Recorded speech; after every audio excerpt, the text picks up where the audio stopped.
Namaste and a hearty welcome to Soft Talk. Today, let's talk about elections. Elections are round the bend in Nepal, so let's talk about them. Let's start with a question for the Nepali electorate in the face of local elections. Are you ready? Are you happy? Yes, no, don't know, or can't say. Wait. While answering this question, be honest to yourself. Remember, you don't have to be politically correct. Remember, you are not facing the camera.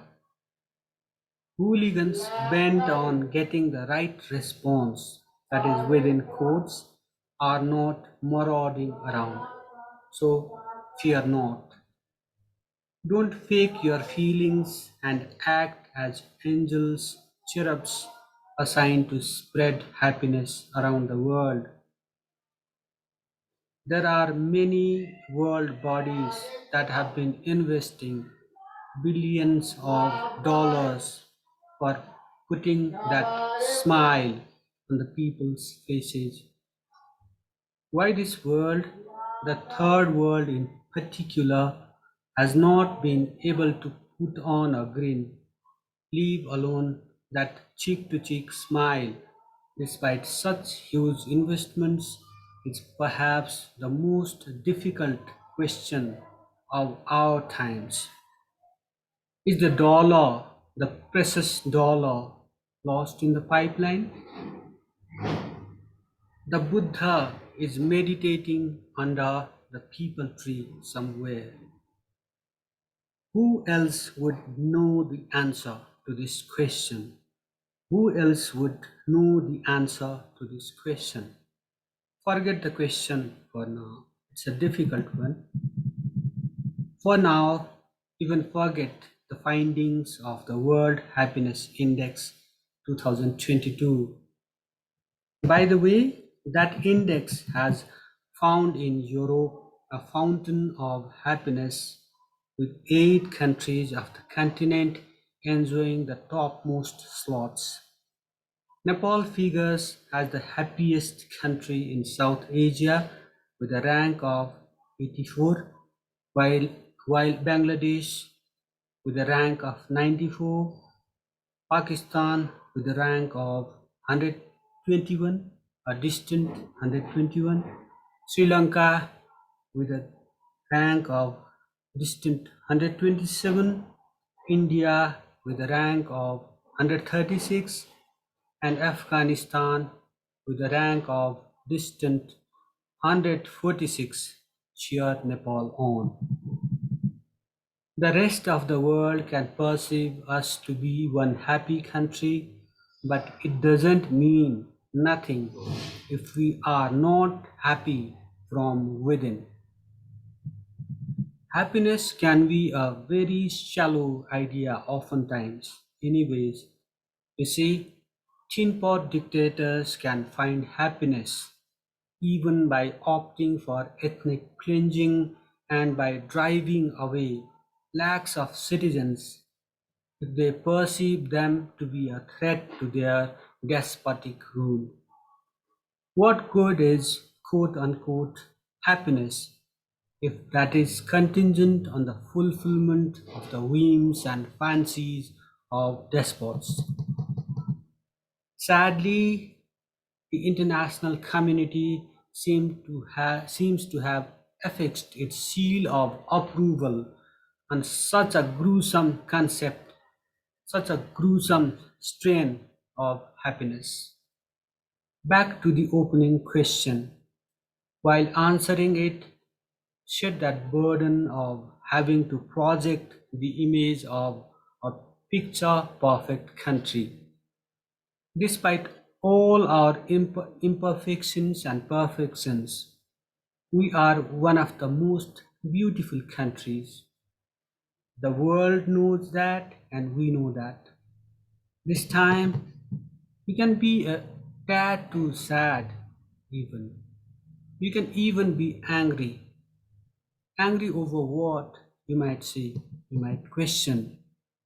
Over misrule, corruption, the breakdown of law and order, angry over rising inflation triggered by repeated hikes in fuel prices in the wake of the Russia-Ukraine standoff and rampant corruption in Nepal. Angry over the fact that Nepal continues to fare poorly on the Transparency International's Corruption Perception Index. This is largely due to corruption on the part of politicians of different hues and shades. Angry over apathy on the part of bureaucrats who like to be called the Rashtra Sevaks, the so-called servants of the nation, and politicians towards the public.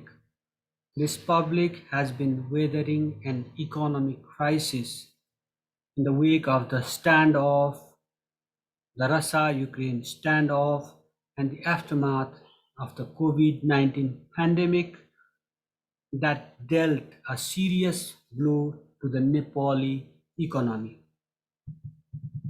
You see, in the wake of economic crisis, politicians around the world take drastic measures to minimize its impact on the public. They cut down on their pay and perks. Some even work without pay. They do every bit to ensure that public health, education, agriculture, law and order do not suffer during hard times. But our good for nothings are a different bunch. They are a shameful exception. Even when the inflation is starting to bite, the government has no plans to curb expenses.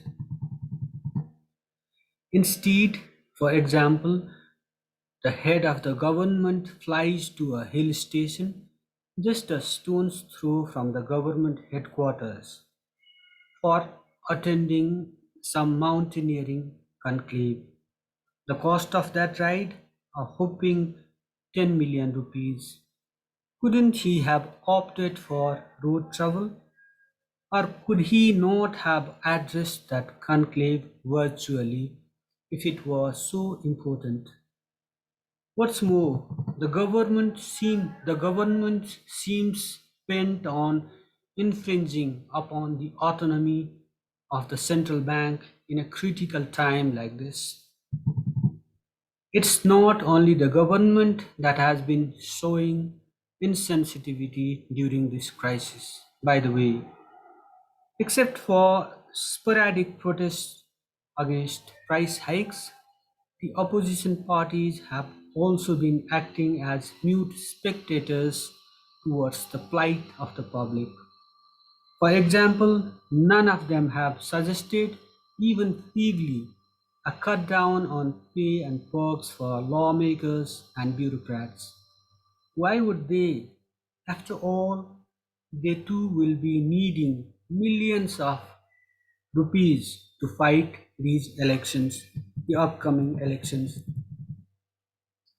This time, the Election Commission or any other group should have pressed for or none of the above legislation, allowing the electorate to discard all of the tried, tasted, and failed parties in the fray. That could have offered a measure of public resentment against the old guard. This election season, while politicians of different hues and shades come to you asking for your precious vote, keep in mind that tried, tasted, and failed parties and their leaders are largely to blame for our pitiable plight. Rather, think about giving the new, untainted parties a chance. This time, carry a lot of anger and turn it into wisdom. This time, vote for Nepal, the Nepalese, and a new destiny. With this remark, I wrap up this edition of Soft Talk. I request you all to subscribe to this channel, like the presentation if it really touches your heart, and offer your comments also. We request you all to support this initiative that aims to promote citizen journalism that is like free from vested interests, powerful interest groups. Thank you for watching. Thank you for listening.